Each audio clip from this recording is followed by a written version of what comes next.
Hare Krishna everyone, welcome to our channel. A new propaganda has become popular over last few months on scientific errors in Hinduism that is being pursued aggressively on internet sites, discussion groups and social networking sites. We have received more than 50 references to this propaganda through emails, comments and messages either in support of it or with a request to counter it. You can simply type scientific errors in Hinduism and you shall get a huge number of results on this.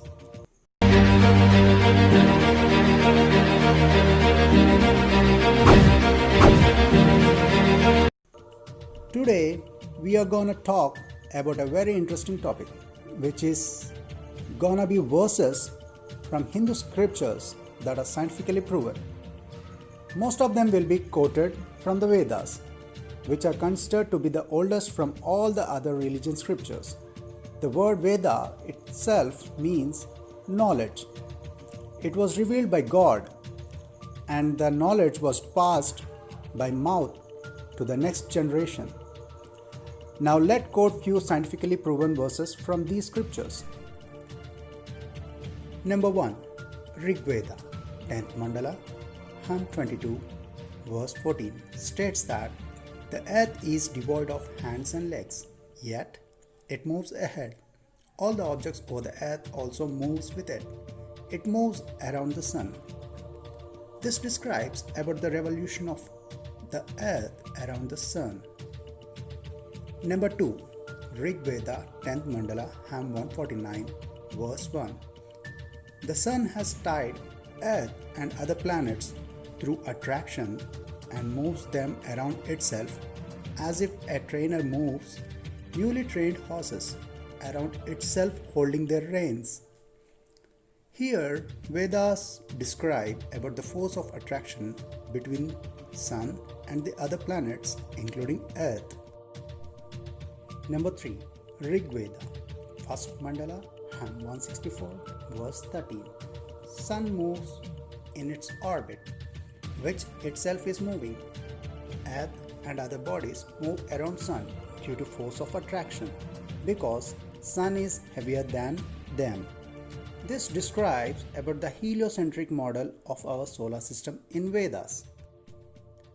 Number 4. The speed of light. This might not be exactly from the Vedas, but a Vedic scholar by the name of Sayana discovered the speed of light in the 14th century AD. His quote, "With deep respect, I bow to the sun who travels 2202 yojanas in a half a nimisha." A yojana is approximately 9 miles. A nimisha is 16 by 75 of a second. Therefore, 2202 yojanas of 9 miles of 75 by 8 nimisha equals 1,85,794 miles per second. For a 14th century Vedic scholar, this discovery is absolutely astonishing. Nobody knows how he did it, but this source of information must have been the Vedas, which further validates its cosmologic credibility. Number 5. Eclipses. Rig Veda, 5th Mandala, Hymn 40, verse 5. O sun, when you are blocked by the one whom you gifted your own light, that is moon, then earth gets scared by sudden darkness. This is remarkably accurate, if not primitive, description of a solar eclipse. These were few scientifically proven facts from Hinduism. Thank you for watching. Do subscribe and share this with your atheist friends.